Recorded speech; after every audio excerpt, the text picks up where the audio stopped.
Nakahilak sa emosyon si Nanay Marlina Mamak, 65 anyos, residente sa Purok 3, Sulup, Davao del Sur. Human siya nahatagan og mga school supplies kinialang sa iyang duha ka mga apo. Matod man niini, nag-eskwela sa grade 7 ug grade 8 ang iyang mga apo apan wala pay mga gamit nga mga school supplies. Diin usa sa mga butang nga lisod nilang mapalit tungod sa kakulang sa pinansyal. Hinungdan nga sa iyang pagdangop sa Brigada Davao, siya nahatagan og mga school supplies nga naglakip sa mga notebooks, papel, ballpen ug lapis nga gikan sa Pera Multipurpose Cooperative isip suporta sa mga gidikanan ug apuhan nga naglisod sa panginabuhi. Sa kanila ako na yun ning dako na yun kaini ug tabang sa ako absent dako pa yun kayo problema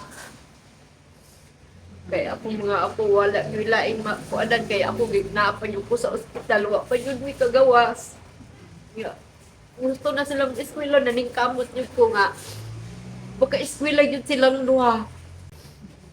Salamat kaayo sa mga nagahatag ani dako kayo kaini katabang sa kuha. In the heart of changing lives, ako si Brigada Justin Rose Pabi, kauban ang One Tahanan Party List, alang sa 93.1 Brigada News FM Davao, The Music and News Authority.